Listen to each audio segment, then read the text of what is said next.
Mr. Vice President, nice to see you, sir. Good to see you, Greta. Thank you. Much is going on in Iran, and I realize it's a very tough situation very fragile over there.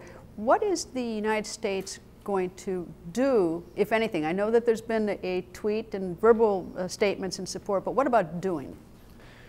Well, it's important to remember first and foremost that Iran is the leading state sponsor of terrorism in the world. I mean, not only do they oppress their own people, deny human rights to their own, but they also export terrorism across the region and continue to be an enormously dangerous, destabilizing force. And so to see the people of Iran rising up to demand change in their country should hearten every freedom-loving American and people who cherish freedom around the world. And I have to tell you that the contrast today between the deafening silence from an American president in 2009 during the Green Revolution in Iran.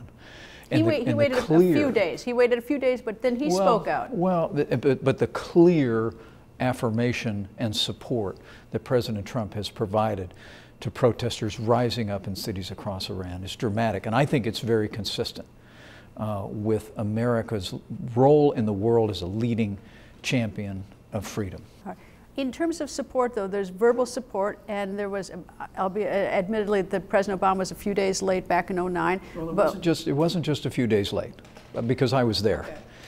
I was a member of the Congress. You'll recall I served on the Foreign Affairs Committee in the House of Representatives, and I remember back in 2009 seeing this largely youth-driven movement following a fraudulent election in Iran.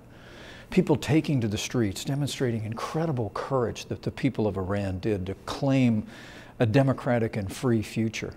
And we looked to the White House in those days in 2009. We looked for American leadership, and there was none. There was deafening silence from the Obama administration. So as a member of Congress, I authored a resolution with a Democrat congressman by the name of Howard Berman, who was at the time chairman of the Foreign Affairs Committee. We introduced the resolution. It passed almost unanimously in the House of Representatives. Then Senator McCain and Senator Lieberman introduced it in the Senate, where it passed unanimously. And then, and only then, did we hear from President Obama and the Obama administration. The contrast between the silence and the failure to support freedom in the last administration and President Trump's unapologetic willingness to stand with the courageous people of Iran.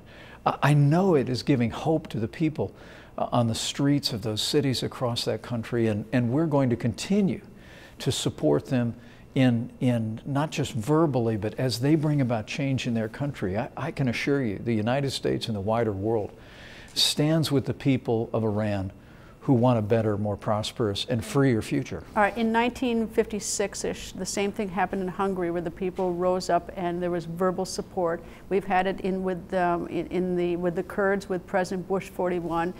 We had the Green Movement, which the Congress, as you say, supported it. You and I may differ on how fast President Obama responded. But is that when you support them verbally, it has not had necessarily the intended consequence. This is a chance where the United States has supported them verbally. Is there something more that the United States intends to actually do to support them as they take to the streets? I think there's an extraordinary amount that the United States and countries around the world can do for the people of Iran if they will continue to stand up for their own freedom and to stand up for change and to reject the radical ideology that overtook their country decades ago and continues to beset the wider world through the export of terrorism from Iran. Look, the last administration not only was silent when the good and courageous people of Iran were rising up for democracy, but they also pushed forward and embraced the disastrous Iran nuclear deal that President Trump refused to recertify, and we're continuing to provide leadership on. The hope of the Iran nuclear deal was that it would encourage a more moderate Iran, but we've seen nothing of the kind. But to see people taking to the streets again in Iran, and to now have an American president who's willing, in that great American tradition, to affirm and to say to the people that we're with you, we support you, we're prepared to help you achieve that freer, more prosperous future. I think it represents a genuine opportunity. And if I had one hope today, it's that just as the dissidents in the old Soviet Union heard of Ronald Reagan's evil empire speech and were encouraged to know that they were not alone, my hope is that the people who are taking to the streets in Iran know that under President Donald Trump, they are not alone, that the American people stand with them, and that they will just continue to show the courage of their convictions and reach out and embrace a free and democratic future, that America and the world will be with them. Well, a couple of issues. Number one is that the way the president has done it so far is by Twitter, and the Iranian authorities, government has shut down Twitter, Telegram, Facebook, and Instagram. So social media into Iran is not reaching. I realize that this interview will reach into Iran because Voice of America does reach there.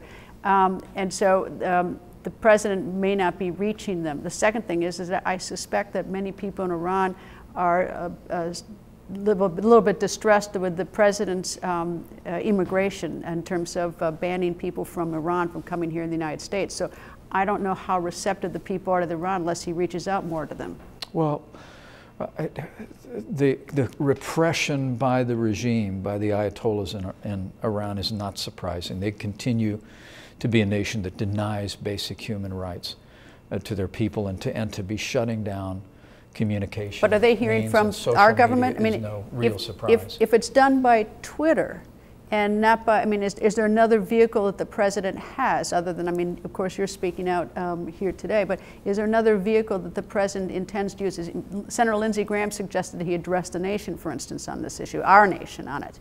I think the president again spoke out on social media this morning, directly to the people of Iran. But if they don't have social media, that's the problem. I can assure you that whether it's the president, whether it's myself, whether it's our Secretary of State or Ambassador Nikki Haley, we're going to continue to send, different from 9 years ago, we're going to continue to send from the very outset of this effort on the streets of Iran, an unambiguous message that the American people stand with freedom-loving people in Iran and around the world. And I think this is a very hopeful moment. And my hope and really my prayer is that the people of Iran, a youthful population, a well-educated population, understand that the United States of America and the people of this country are their natural ally. We want to see them achieve a free and democratic future. We want to see them step away from a regime that continues to menace the world and threaten to develop nuclear weapons. What can the people expect in this if the president doesn't recertify the deal? Now, the people of Iran thought with the deal that all the money that was going to be unfrozen would go to them and would revitalize their economy. That hasn't happened, which is what has provoked in part these protests. What happens without the deal being recertified? What do you see happening to the people in Iran? Well, the president made it clear that we're not recertifying. So what happens to the people in Iran? Deal. But there are other decisions that have to be made, to your point, Greta, whether or not we'll continue to waive sanctions. And the president's actively considering that decision that needs to be made by the middle of this month. But is that a good? Do you think that will help the sanctions? Because sometimes that hurts. I'm not opposed to sanctions. I want sanctions in Myanmar. So I mean, I'm not opposed to sanctions. But will sanctions, upping the sanctions in Iran, will that harm the people who are protesting on the street, or does it help them? We believe that the sanctions are working. They're not just working in Iran. We believe they're working in North Korea, and this president, this administration are absolutely committed to continue to bring the full economic weight of the United States and these economic sanctions to bear on Iran. Now, we're also working with the Congress to arrive at a new agreement and a new set of conditions for sanctions going forward. The reality is the Iran nuclear deal was so ill-founded because in part, not only did it not deny that Iran could develop a nuclear weapon, by only being a 10-year agreement, it virtually guaranteed that they would develop a nuclear weapon after that 10-year period of time.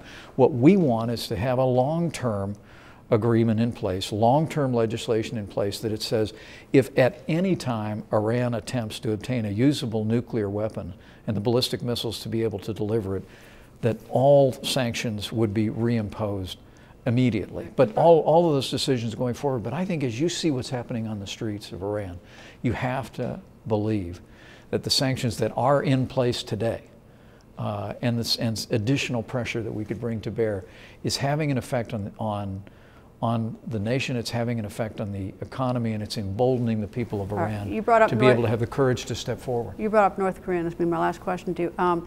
Is the president has tweeted that he has a bigger button than Kim Jong-un. Is he playing with fire with Kim Jong-un and sort of tweeting, having this Twitter war with him back and forth? President Trump has provided the kind of clear leadership on the world stage that's made measurable progress, particularly with regard to North Korea. And the message the president sent in the wake of Kim Jong-un's New Year's message, where while on the one hand he talked about wanting to reach out to his neighbors to the south, at the same moment he spoke of having missiles that could reach the United States and having a button on his desk. President Trump made it clear America will not be bullied, America will not be threatened, and that the United States of America has, by being clear, managed to marshal an unprecedented amount of economic and diplomatic pressure on North Korea. And after decades of North Korea stalling and ignoring the world community and continuing to develop nuclear and ballistic missiles, we're now literally beginning to see some movement among nations in the region. China is... So you're not worried? China is doing more than ever before. China needs to do more, but they're doing more than ever before to isolate North Korea economically and diplomatically. And I truly do believe that making it clear that all options are on the table, that as the president has done, making it clear that the United States of America has the capacity to defend our people far beyond anything North Korea could imagine, but also making it clear that if North Korea will abandon their nuclear and ballistic missile ambitions, if they will dismantle those programs, there's an opportunity for a peaceable solution. Mr. Vice President, nice to see you. Thank you, sir. Great to see you, Greta. Thank you.